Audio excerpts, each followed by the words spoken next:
প্রিয় দর্শক, আবু তোহা মোহাম্মদ আদনান বেঁচে আছে, মরে নাই। কোথায় ছিলেন? গিয়েছিলেন কারো কাছে, নাকি কেউ নিয়ে গেছে? তাতে আমার কি যায় আসে? আমি তো বেঁচে আছি, জানি গুম হবার শঙ্কা আমারও আছে, তারপরেও আজ আছি কাল নাই, এভাবেই বাঁচতে চাই।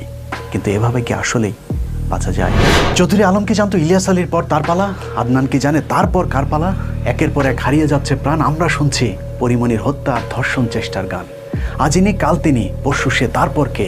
এভাবে গুনে গুনেই কি আমাদের দিন যাবে? না, এভাবে চলতে পারে না। কে, কারা, কেন, কিভাবে মানুষকে গুম করছে তা জানতেই আজকের পর্ব আপনাদের সাথে আছে আমি, ইলিয়াস হুসাইন। বাংলাদেশ একটি মৃত্যুপুরীর নাম। এই মৃত্যুপুরীতে কে, কেন, কখন মরছে, কারা মারছে, কেনই বা মারা হচ্ছে, তাও অজানাই থেকে যায়। মৃত্যুর পর লাশটুকু ফিরে পাবার অধিকারও হারিয়েছে বালের স্বাধীন দেশের এই পরাধীন নাগরিকেরা। গুম এখন এই রাজ্যের নিয়মিত এবং খুবই স্বাভাবিক একটি ঘটনা।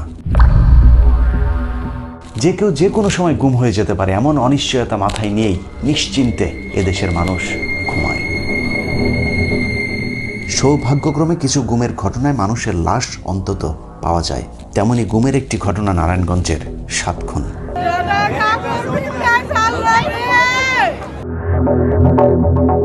এরকম হাজারো মানুষকে লাশ বানিয়েছে র্যাব, পুলিশ সহ আইনশৃঙ্খলা বাহিনীগুলো, যার বিচার আজও পর্যন্ত হয়নি। ব্যতিক্রম ছিল শুধু নারায়ণগঞ্জের ঘটনার ক্ষেত্রে। এই ঘটনায় গুমের শিকার মানুষগুলোর পরিবার কিছুটা হলেও বিচার অন্তত পেয়েছে। নারায়ণগঞ্জের 7 জনকে কেন, কিভাবে গুম করা হয়েছিল সেটা এখন সবাই জানে। তবে আরেকটু ভেতরের খবর জানতে আমি নিজেই ঢাকা কেন্দ্রীয় কারাগারে গিয়েছিলাম লেফটেন্যান্ট কর্নেল তারেক সাইদের সাথে দেখা করতে। আইনা তাকে জিজ্ঞাসাবাদ করা হয়েছে, তারপরে তাকে নিয়ে অস্ত্র উদ্ধারে গেছি, ওখানে যায় সেগুলোগুলি খেয়াল করে দেখেন, সবগুলি কিন্তু কাহিনী একরকম। আমরা কিন্তু ফটো মেরা ফেলি না। যিনি 7 খুনের ঘটনায় প্রধান অভিযুক্ত, 2014 সালে জেলখানায় যেদিন তার সাথে আমার সাক্ষাৎ হয়েছিল, সেদিন তিনি বেশ কিছু গুরুত্বপূর্ণ স্পর্শকাতর তথ্য দিয়েছিলেন, যা আমি গোপনীয়ভাবে রেকর্ড করেছিলাম।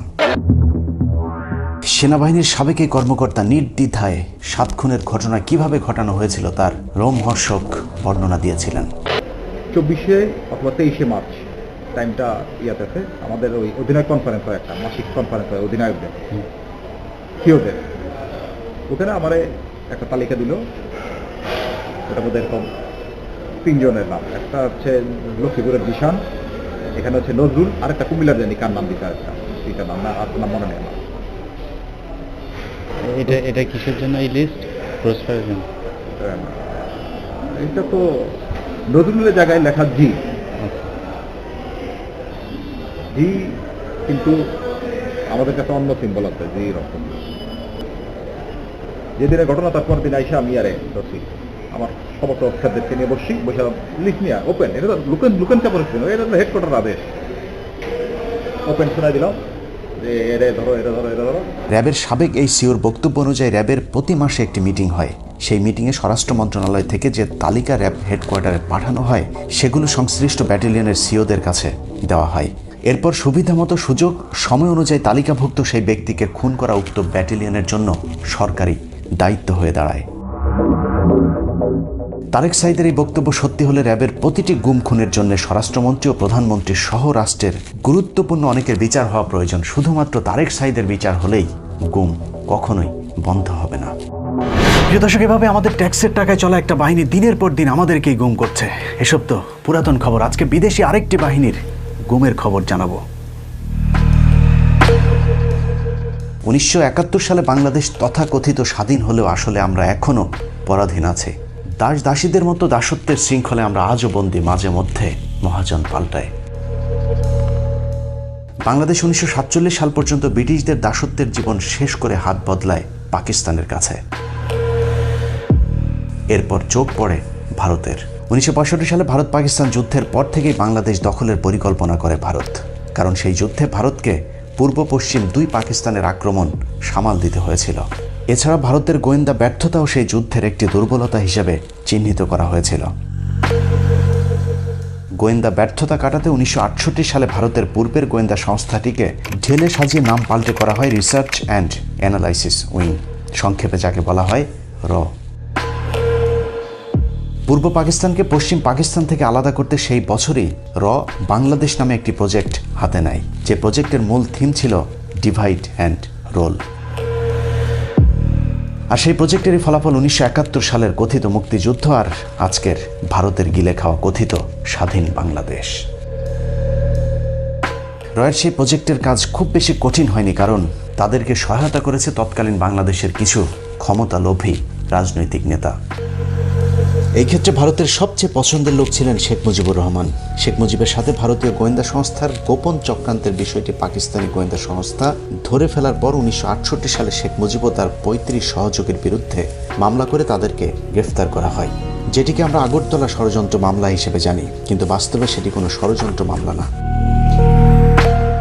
শেখ মুজিব আসলেই ভারতীয় গোয়েন্দা সংস্থার সাথে গোপন মিটিং করেছিলেন, যে বিষয়টি অশোক রায়নার ইনসাইড র বইয়ের 63 পৃষ্ঠায় তুলে ধরা হয়েছে। সেই মামলার একজন অন্যতম আসামি ক্যাপ্টেন এ শওকত আলী 2011 সালে প্রকাশিত তার বইয়ে স্বীকার করেন শেখ মুজিব আসলেই ভারতের সাথে গোপন চক্রান্ত করেছিল, যা আবার গুরুত্ব সহকারে আগরতলা ষড়যন্ত্র মামলার উইকিপিডিয়াতেও সংযুক্ত করেছে কর্তৃপক্ষ। এসব কারণে পূর্ব আর পশ্চিম পাকিস্তানের নেতাদের মধ্যে অবিশ্বাস বাড়তে শুরু করে। সেই সাথে ভৌগোলিক কারণে পশ্চিমাদের আমাদের প্রতি বৈষম্যের দৃষ্টি তো আগে থেকেই ছিল। পশ্চিম পাকিস্তানের দুঃশাসন থেকে বাঁচতে পূর্ব পাকিস্তানিদের স্বাধীনতা প্রয়োজন ছিল, এটা সত্য, কিন্তু ভারত আমাদেরকে সহায়তা করার জন্য নয়, বরং পশ্চিম পাকিস্তান থেকে পূর্ব পাকিস্তানকে আলাদা করে তারপর আমাদেরকে শোষণ করতে চেয়েছিল, যে কাজটি এখন তারা করছে। 1971 সালের 26শে মার্চ মুক্তিযুদ্ধ শুরু হবার পর ইন্দিরা গান্ধী, তাজউদ্দিন, ব্যারিস্টার আমিরুল এবং রেহমান সোবানের সাথে প্রথম সাক্ষাৎ করেন 4 এপ্রিল। ইন্দিরা গান্ধী সেদিনই মুক্তিযুদ্ধে ভারতের সর্বাত্মক সমর্থনের কথা বলেন। একদিকে তাজউদ্দিনদেরকে সহায়তার আশ্বাস দিলেও ইন্দিরা চেয়েছিলেন বাংলাদেশ স্বাধীন হলেও এই দেশটা যেন কখনোই কার্যকর রাষ্ট্র হতে না পারে সেটা নিশ্চিত করতে। যে কারণে ইন্দিরা তাজউদ্দিনকে সমর্থনের কথা বললেও পাশাপাশি তৎকালীন রয়ের প্রধান রমেশ্বর নাথ কাউকে দায়িত্ব দেন তাজউদ্দিনের বিপরীতে আরেকটি বাহিনী তৈরি করতে, যারা স্বাধীনতার পর ভারতের কথা মতো কাজ করবে। ইন্দিরার কথা অনুযায়ী শুরু হয় রয়ের মিশন। এরই মধ্যে 10 এপ্রিল মুজিবনগর সরকার গঠনকে কেন্দ্র করে তাজউদ্দিন ও শেখ মুজিবের ভাগ্নে শেখ মনির মধ্যে চরম দ্বন্দ্ব দেখা দেয়। মুজিবনগর সরকারে কোনো পদে রাখা হয়নি বলে শেখ মনি, তোফায়েল সহ আওয়ামী লীগের বেশ কয়েকজন নেতা বিদ্রোহী হয়ে মুজিবনগর সরকারকে প্রত্যাখ্যান করে, এবং পুরো মুক্তিযুদ্ধের সময়টা শেখ মনি, তোফায়েলরা কখনোই মুজিবনগর সরকারকে স্বীকৃতি দেয়নি। যদিও সেই আওয়ামী লীগই আজ মুজিবনগর দিবস পালন করে। যা হোক, তাজউদ্দিন ও মনি গ্রুপের মধ্যে দ্বন্দ্ব শুরু হলে সেটাকে লুফে নেয় ভারত। একদিকে মুজিবনগর সরকারকে সমর্থন দেয়, অন্যদিকে শেখ মনির পক্ষে থাকা তোফায়েল, আব্দুর রাজ্জাক, সিরাজুল আলম খান সহ বেশ কয়েকজন নেতাকে ডেকে নিয়ে মুক্তিযোদ্ধাদের প্রতিপক্ষ আরেকটি বাহিনী তৈরি করেন, যার নাম দেয়া হয় বিএলএফ বা বাংলাদেশ লিবারেশন ফ্রন্ট। পরবর্তীতে যেটাকে মুজিব বাহিনী বলা হতো। শেখ মুনির নেতৃত্বে এই বাহিনীকে দেরাদুনে নিয়ে সামরিক প্রশিক্ষণেরও ব্যবস্থা করে ভারত। এভাবেই ভারতের কারসাজিতে দেশ স্বাধীন হবার আগেই দুটি দলে বিভক্ত করে দেওয়া হয় বাংলাদেশের রাজনীতিকে। পুরো মুক্তিযুদ্ধের 9 মাস ধরে চলেছে মুজিব বাহিনী ও মুক্তি বাহিনীর মধ্যে দ্বন্দ্ব। মুজিব বাহিনীর সাথে মুক্তি বাহিনীর বিরোধ কতটা প্রকট ছিল তার বর্ণনা ইতিহাস থেকে একটু জেনে আসা যাক। মূলধারা 71 বইয়ের 119 নম্বর পাতায় বলা হয়েছে, মুক্তিযুদ্ধ চলাকালীন অক্টোবরের মাঝামাঝিতে মুজিব বাহিনী তাজের বিরুদ্ধে চরম বেপরোয়া হয়ে ওঠে। মূলধারা 71 বইয়ের 120 নম্বর পাতায় একটি স্পর্শকাতর তথ্য দেওয়া হয়েছে, যেখানে বলা হয়েছে মুজিব বাহিনীর এক সদস্য অস্ত্রসহ তৎকালীন অস্থায়ী সরকারের প্রধানমন্ত্রী তাজউদ্দিনের কার্যালয়ে যান। সেখানে গিয়ে তিনি জানান শেখ মনিরা তাজউদ্দিনকে খুন করার পরিকল্পনা করেছে এবং সেই খুনের দায়িত্ব জনৈক সেই ব্যক্তির হাতেই দেয়া হয়েছে। কিন্তু বিবেকের তাড়নায় তিনি তাজউদ্দিনকে খুন না করে তার আগেই বিষয়টি তাকে জানাতে এসেছেন। মূলধারা 71 বইয়ের 120 পাতার শেষ 2 লাইনের সাথে 121 পাতার প্রথম 2 লাইন যোগ করলে দেখা যায় মুজিব বাহিনী ছিল মূলত রয়ের নিয়ন্ত্রিত একটি বাহিনী। মুক্তিযোদ্ধারা যেন কোনোভাবেই ভারতের সহায়তা ছাড়া দেশ স্বাধীন করতে না পারে, সেজন্য মুক্তি বাহিনী ও মুজিব বাহিনীর মধ্যে একটি কোন্দল জিয়ে রাখে। 125 নম্বর পাতায় বলা হয়েছে, রয়ের মদদে মুজিব বাহিনীর মুক্তিযুদ্ধ বিরোধী কর্মকাণ্ড থেকে বাঁচতে সৈয়দ নজরুল ইসলাম ও তাজউদ্দিন দিল্লিতে ইন্দিরা গান্ধীর সাথে দেখা করতে যান। ইন্দিরা বিষয়টি জানার পর মীমাংসা করার আশ্বাস দিয়ে ডিপি ধরকে দায়িত্ব দেন। বইয়ের 126 পাতায় বলা হয়েছে, মুক্তিযোদ্ধা ও মুজিব বাহিনীর কোন্দল মেটাতে মেজর জেনারেল বিএন সরকার একটি মিটিং কল করেন। সেই মিটিংয়ে মুক্তিযোদ্ধাদের পক্ষে জেনারেল ওসমানী ও তাজউদ্দিন আহমেদ উপস্থিত থাকলেও শেখ মনির মুজিব বাহিনীর পক্ষ থেকে সেখানে কেউই যাননি। আসলে এ সবই ছিল ভারতের নাটক। ভারত দুই পক্ষকেই দুইভাবে দুই গ্রুপের বিরুদ্ধে খেপিয়ে তুলেছিল। কেন মুক্তিবাহিনীর বিরুদ্ধে আরেকটা বাহিনী অর্থাৎ মুজিব বাহিনী তৈরি করা হয়েছিল সেটা পরিষ্কার হয় ৭১-এর সেপ্টেম্বর মাসে। মুজিব বাহিনীর অত্যাচারে প্রবাসী সরকার বাধ্য হয় ভারতের সাথে একটি চুক্তি করতে। ৭ দফা মৈত্রী চুক্তির ভয়ঙ্কর সেই ধারাগুলো হচ্ছে, যারা মুক্তিযুদ্ধে সক্রিয়ভাবে অংশ নিয়েছে তাদেরকে শুধু প্রশাসনিক পদে রাখা হবে, বাকি বাঙালি কর্মকর্তাদের চাকরিচ্যুত করে শূন্য পদে ভারতীয় নাগরিকেরা প্রশাসনিক দায়িত্ব নেবে। বাংলাদেশ স্বাধীন হলেও প্রয়োজনীয় সংখ্যক ভারতীয় সৈন্য বাংলাদেশে অবস্থান করবে, তবে কতদিন তারা এই দেশে থাকবে তার সুনির্দিষ্ট কোনো সময়সীমা বেঁধে দেওয়া হয়নি চুক্তিতে। চুক্তির ৩ নম্বর দফায় বলা হয়েছে, বাংলাদেশে নিজস্ব কোনো সেনাবাহিনী থাকবে না। এরপরের চুক্তিতে বলা হয়েছে, অভ্যন্তরীণ আইনশৃঙ্খলা বজায় রাখতে মুক্তি বাহিনীকে কেন্দ্র করে একটি প্যারামিলিশিয়া বাহিনী গঠন করা হবে, অর্থাৎ পরবর্তীতে যেই রক্ষী বাহিনী গঠন করা হয়েছিল সেটি ভারতের পরামর্শেই। চুক্তির ৫ নম্বর দফায় বলা হয়েছে, যুদ্ধে পরবর্তী দিনগুলোতে মুক্তি বাহিনীর অধিনায়কত্ব করবেন ভারতীয় সেনাপ্রধান, আর মুক্তি বাহিনী ভারতীয় সেনাবাহিনীর অধীনে যুদ্ধ করবে। চুক্তির শেষের 2টি দফা যথাক্রমে ঠিক এরকম। দুদেশের বাণিজ্যিক সম্পর্ক হবে খোলা বাজার কেন্দ্রিক। বিদেশি কোনো রাষ্ট্রের সাথে বাংলাদেশ কখনোই সরাসরি যোগাযোগ করতে পারবে না। সেক্ষেত্রে ভারতের সাথে পরামর্শ করে বাংলাদেশের পররাষ্ট্র মন্ত্রণালয় সব বিষয়ে সিদ্ধান্ত নেবে। প্রিয় দর্শক, কেন বিজয় দিবসে মুক্তিযোদ্ধাদেরকে রাখা হয়নি? কেন মুক্তিযুদ্ধে 2টি আলাদা বাহিনী তৈরি করে আমাদের মধ্যে বিভক্তির প্রাচীর তৈরি করা হয়েছিল, তার উত্তর মিলতে শুরু করে 16ই ডিসেম্বরের পর থেকে। মুক্তিযুদ্ধ শেষ, বাঙালি লুঙ্গি মাথায় তুলে দৌড় দিয়ে ভাবল তারা সব মুক্ত হয়েছে। ওদিকে মুক্তি পেয়েছে শেখ মুজিবও, পাকিস্তানি বাহিনীও চলে গিয়েছে, কিন্তু 15 এপ্রিল পর্যন্ত ভারত গুম, খুন, লুটপাট সবই করেছে শেখ মুজিবের বাংলাদেশে। একদিকে লুটপাট, অন্যদিকে সুচতুরভাবে গুজব ছড়িয়ে মুক্তিযুদ্ধ নিয়ে গাঁজাখুরি সব গল্প ছড়িয়ে গেছে ভারতীয় বাহিনী। সবচেয়ে বড় গুজব বুদ্ধিজীবী হত্যাকাণ্ড। একটু চিন্তা করলে দেখা যাবে 14ই ডিসেম্বর যে দিনটাকে আমরা বুদ্ধিজীবী হত্যাকাণ্ড দিবস হিসাবে পালন করি সেটা কত বড় ডাহা জালিয়াতি। 1971 সালের 10ই ডিসেম্বরের মধ্যেই বাংলাদেশের বেশিরভাগ অঞ্চল এরই মধ্যে মুক্ত হয়ে গিয়েছিল। পাকিস্তানি বাহিনী তখন আত্মসমর্পণের প্রস্তুতি নিচ্ছিল। সেই সময় তাদের পক্ষে বেছে বেছে বুদ্ধিজীবীদের ধরে আনা সম্ভব ছিল না, যে কারণে এটা পরিষ্কার পাকিস্তান নয়, ভারতই বুদ্ধিজীবী হত্যাকাণ্ডের সাথে সরাসরি জড়িত। কারণ বুদ্ধিজীবী দিবসে যাদেরকে হত্যা করা হয়েছে তাদের সবাইকে বাড়ি থেকে ধরে নিয়ে যাওয়া হয়েছে, অর্থাৎ এদের কেউই মুক্তিযুদ্ধে অংশ নেয়নি। তাহলে পাকিস্তান কেন তাদেরকে হত্যা করবে? অনেকে বলে থাকেন বাংলাদেশকে মেধাশূন্য করতে পাকিস্তান বুদ্ধিজীবীদের ধরে ধরে হত্যা করেছে। তাহলে প্রশ্ন হলো, শেখ মুজিবকে কেন ছেড়ে দেওয়া হয়েছিল?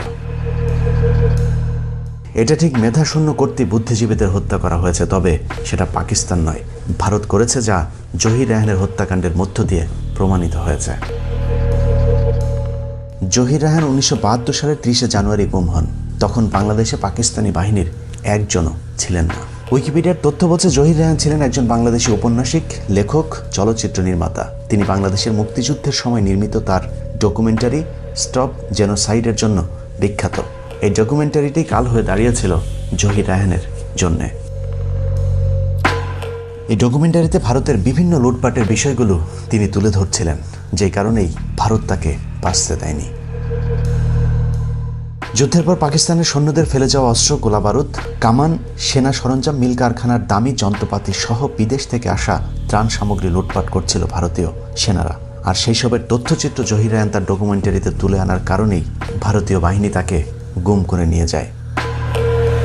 তারা লোকজনদেরকে বাধ্য করত বাড়িটার জিনিসপত্র লুট করতে। এরপর তারা মুভি ক্যামেরা দিয়ে এসব লুটেরাদের শুটিং করত। 1972 সালের 30 জানুয়ারি বাসা থেকে বের হবার পর জহির রায়হান আর বাসায় ফিরে আসেননি। তৎকালীন প্রধানমন্ত্রী শেখ মুজিবের কাছে জহির রায়হানের বোন সন্ধান চাইতে গেলে শেখ মুজিব তাকে বলেন, এটা নিয়ে বেশি বাড়াবাড়ি করো না, তাহলে নিজেও গুম হয়ে যাবা। যা কিনা সেই সময়ের পত্রিকায় ছাপা হলে ক্ষোভে ফেটে পড়েন দেশের সাধারণ মানুষ। প্রিয় দর্শক, শেখ মুজিবের বাংলাদেশের জহির রায়হানকে দিয়ে গুমের সূচনা করেছিল ভারত, আর এখন হাসিনার সময় পুরো বাংলাদেশটাই তো একটা গুমের রাজ্য। আগে ভারতে এসে গুম করে নিয়ে যেত, এখন নিজেরাই গুম করে ভারতে নিয়ে দিয়ে আসে বাংলাদেশের নজিরবিহীন বেনজির বাহিনী।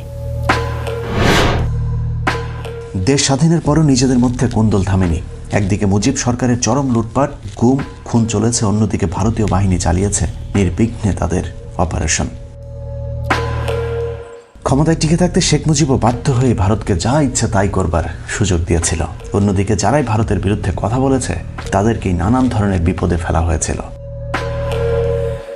বাংলাদেশ স্বাধীন হবার পর প্রথম ভারতীয় লুটপাটের বিরুদ্ধে যিনি কথা বলেছিলেন তার নাম মেজর মোহাম্মদ আব্দুল জলিল, যাকে আমরা মেজর জলিল হিসেবেই চিনি। 1972 সালের 15 এপ্রিল পর্যন্ত বাংলাদেশের পুরো প্রশাসনিক ক্ষমতা, এমনকি সেনাবাহিনীর নেতৃত্বেরও পুরো নিয়ন্ত্রণ করেছে ভারত। বিহারিদের বাড়িঘর লুটপাট, ধর্ষণ, এটা তো তাদের দায়িত্বই মনে করা হতো। এছাড়া পাকিস্তানি সেনাবাহিনীর ফেলে যাওয়া অস্ত্র, গোলাবারুদ, ট্যাঙ্ক, কামান, সামরিক সরঞ্জাম ও পূর্ব পাকিস্তানের মিল, কলকারখানার মূল্যবান যন্ত্রপাতি সহ বিদেশ থেকে আনা ত্রাণ সামগ্রী পর্যন্ত লুটপাট করেছিল ভারতীয়রা। ভারতের সেই সময়ের সর্বোচ্চ সেনা কর্মকর্তা জগজিৎ সিং অরোরা লুটপাটের বিষয়টি স্বীকার করলেও তিনি ভারতের পক্ষেই হাস্যকর যুক্তি দেখিয়েছেন। Our troops looting the civilian property. Few incidents that came to my notice or the notice of my officers there, that we felt that leaving heavy weapons behind.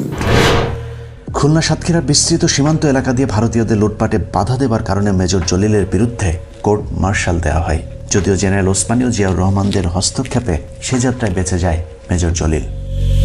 Major Jalil তার অরক্ষিত স্বাধীনতায় পরাধীনতা বইয়ের 66-67 নম্বর পৃষ্ঠায় গুরুত্বপূর্ণ কিছু তথ্য দিয়েছেন, যেখানে তিনি লিখেছেন, আমার স্বাদের স্বাধীন বাংলায় আমি হলাম প্রথম রাজবন্দী। 30 ডিসেম্বর সকাল 10টা সাড়ে 10টায় আক্রমণকারী বাহিনীর হাতে বন্দী হয়ে বাংলাদেশের স্বাধীনতার আসল স্বরূপ দেখলাম।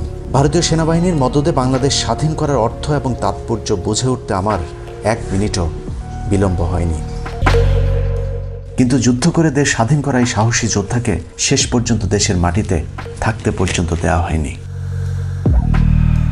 মাত্র 47 বছর বয়সে মুক্তিযুদ্ধের 9 নম্বর সেক্টরের অধিনায়ক দুর্ভাগ্যক্রমে পাকিস্তানের ইসলামাবাদে অনেকটা নিভৃতে মৃত্যুবরণ করেন। দেশপ্রেমিক সেনাবাহিনীর অনেকেই তখন এসবের বিরুদ্ধে প্রতিবাদ করতে চেয়েছিল, কিন্তু তাদেরকে নানাভাবে কোণঠাসা করে রাখা হতো। ভারতীয় বাহিনীর লুটপাট এবং মুজিব সরকারের লুটপাটে যেন কেউ মুখ খুলতে না পারে, সেজন্য সেনাবাহিনীর বিরুদ্ধে গড়ে তোলা হয়েছিল প্যারামিলিটারি ফোর্স, রক্ষী বাহিনী। পৃথিবীর ইতিহাসে স্বাধীন কোনো দেশে সেনাবাহিনীর বিপরীতে এই ধরনের বাহিনী একেবারেই বিরল। এসব লুটপাটের বিরুদ্ধে প্রতিবাদ করায় মুক্তিযুদ্ধের সর্বাধিনায়ক জেনারেল ওসমানী সহ তাজউদ্দিনদেরকে প্রথমে এমপি মন্ত্রী করা হলেও পরে বাদ দিয়ে দেওয়া হয়েছিল। দিল্লির দাসত্ব মেনে নেওয়ার জন্য করাচির বিরুদ্ধে যুদ্ধ করেনি বলা মরহুম আব্দুল হামিদ খান ভাসানীকে পর্যন্ত গৃহবন্দী করেছিল শেখ মুজিব। অবশ্য দেশপ্রেমিক সেনাবাহিনীকে ধ্বংস করে দেশের বিরুদ্ধে কাজ করার সুযোগ বাকশালী শেখ মুজিবকে খুব বেশি দিন দেয়নি সেনাবাহিনী। মাঝে জিয়াউর রহমান, খালেদা জিয়াদের বাংলাদেশে ভারত তেমন সুবিধা করতে না পারলেও 2008 সালে পুরাতন বন্ধু মুজিব কন্যাকে বসিয়ে আবারও শুরু হয় বাংলাদেশকে ভারতের করদরাজ্য বানানোর অভিযান। যে সেনাবাহিনী ভারত ও শেখ মুজিবের বাকশালের বিরুদ্ধে বাধা হয়ে দাঁড়িয়েছিল, এবার প্রথমেই সেই রাস্তা বন্ধ করে দেওয়া হয়েছে। হাসিনাকে ক্ষমতায় বসানোর 1.5 মাসের মাথায় প্রথমেই কথিত বিডিআর বিদ্রোহের নামে সেনাবাহিনীকে ধ্বংস করে দেওয়া হয়। সেদিনই হাসিনা সরকারের শেষ দিন হতে পারত, কিন্তু ভারতীয় সেনাপ্রধান বাংলাদেশে হামলার হুমকি দিলে বাংলাদেশ সেনাবাহিনী চুপ থাকতে বাধ্য হয়। বিডিআর হত্যাকাণ্ডের দিন যারা হাসিনার বিরুদ্ধে কথা বলেছিলেন তাদেরকেও ধীরে ধীরে গুম, খুন আর চাকরিচ্যুত করা হয়েছিল। এরপর আর সেনাবাহিনী উঠে দাঁড়াতে পারেনি। এখন যে সেনাবাহিনী আছে তারা শুধু রাস্তার কন্ট্রাক্টর আর ভোটচোরদের পাহারাদার। ভারতীয় অভিযানের পরের ধাপ শুরু হয় জামাত ইসলামী নেতাদেরকে হত্যাকাণ্ডের মাধ্যমে। জামায়াত ইসলামী কেন স্বাধীনতার বিরুদ্ধে রাজনৈতিক অবস্থান নিয়েছিল সেটা এখন দিনের মতো পরিষ্কার হয়ে উঠেছে। একাধারে স্বাধীনতা বিরোধী এবং কট্টর ভারতের বিরোধিতা করবার কারণেই জামায়াতকে ভারতের টার্গেটে পরিণত করা হয়। মাওলানা দেলোয়ার হোসেন সাঈদীর মামলার সাক্ষী সুখরঞ্জন বালিকে আদালতের সামনে থেকে ভারতে তুলে নিয়ে যাওয়ার মধ্য দিয়ে প্রমাণ হয় কথিত যুদ্ধাপরাধের বিচার ভারতের প্রেসক্রিপশনেই সংগঠিত হয়েছে। এই মাহফিলের পর আবার আপনাদের সামনে কথা বলতে পারবো এর কোনো গ্যারান্টি নাই। এই পৃথিবীতে বাংলাদেশের সবচাইতে বড় দুশমন ভারত। জামায়াতকে পঙ্গু করে দেওয়ার পর শুরু হয় বিএনপি ধ্বংসের নীল নকশা। চেয়ারপারসন বেগম খালেদা জিয়া, তারেক রহমান সহ বিএনপির যারা দেশপ্রেমিক ভারত বিরোধী তাদেরকে সব বেছে বেছে শেষ করে দেয়া হয়, যার শুরুটা হয়েছিল ইলিয়াস আলীকে দিয়ে। ইলিয়াস আলীকে ভারত কেন গুম করেছিল সেটা বোঝার জন্য তার কয়েকটা বক্তব্য শুনলেই চলবে। India to Bangladesh, Bangladesh to India, এই যে ট্রানজিট বাংলাদেশের উপর দিয়ে যদি এই রাস্তাটা তৈরি হয়ে যায় তাহলে পার্মানেন্টলি চিরস্থায়ীভাবে বাংলাদেশ তাদের দাসত্বের শৃঙ্খলে বন্দী হয়ে গেল। বিএনপির সবচাইতে কট্টর ভারত বিরোধী এই নেতা বাংলাদেশের উপর দিয়ে ট্রানজিটের নামে বাংলাদেশকে দখলের যে পায়তারা করা হয়েছে সেটার ঘোর বিরোধী ছিলেন। ভারত এরকম বলেছিল যে এই ফারাক্কা বাদ যখন হয় তখন সে সময় বলেছিল যে আমরা বিবেচনা করব, হয় নাই, কিন্তু ফারাক্কা বাদ হয়েছে। ইলিয়াস আলীর গুমের রেশ কাটতে না কাটতেই গুম করা হয় বিএনপির আরেক নেতা সালাউদ্দিন আহমেদকে। তাকেও ভারতে পাওয়া যাবার বিষয়টি প্রমাণ করে ভারতীয় গোয়েন্দা সংস্থাই তাকে গুম করেছিল। দিল্লির একটা তাবেদার রাষ্ট্র বাংলাদেশে কায়েম করবার জন্য, আমাদেরকে পরাধীন জাতিতে পরিণত করবার জন্য। শুধু রাজনীতিবিদ নয়, ভারতের বিরুদ্ধে কথা বলার অপরাধে গুম করা হয় সাংবাদিক গবেষক ফরহাদ মাঝহারকে। ভারতীয় গোয়েন্দা সংস্থা তাকে সীমান্ত পার করে নিয়ে যাওয়ার ঠিক আগ মুহূর্তে বেনাপোল সীমান্তের কাছাকাছি জায়গা থেকে র্যাব তাকে উদ্ধার করে। ভারত বিরোধিতার আরেক ভুক্তভোগীর নাম সাংবাদিক মাহমুদুর রহমান। আমার দেশের জন্য আমি জীবন দেব, ইসলামের জন্য জীবন দেব। নানাভাবে নির্যাতনের পর ভারতের এদেশীয় প্রোডাক্ট আওয়ামী সন্ত্রাসী বাহিনী দিয়ে তাকে খুন করে ফেলার পরিকল্পনা করা হয়, যদিও সে যাত্রায় আল্লাহ তাকে রক্ষা করেন। সবশেষে এবার জানা যাক আবু তোহা মোহাম্মদ আদনানকে কেন গুম করা হয়েছিল। আজকেও যদি আপনি এমন ইসলাম ফলো করেন যে ইসলামটা সত্যিকার অর্থে কোরআন এবং সুন্নায় আছে, তাহলে আপনার দিকে নজরদারি বাড়ানো হবে, আপনার সেলফোন ট্যাপ করা হবে, আপনার উপর আরো বেশি গোয়েন্দা সংস্থা সক্রিয় থাকবে।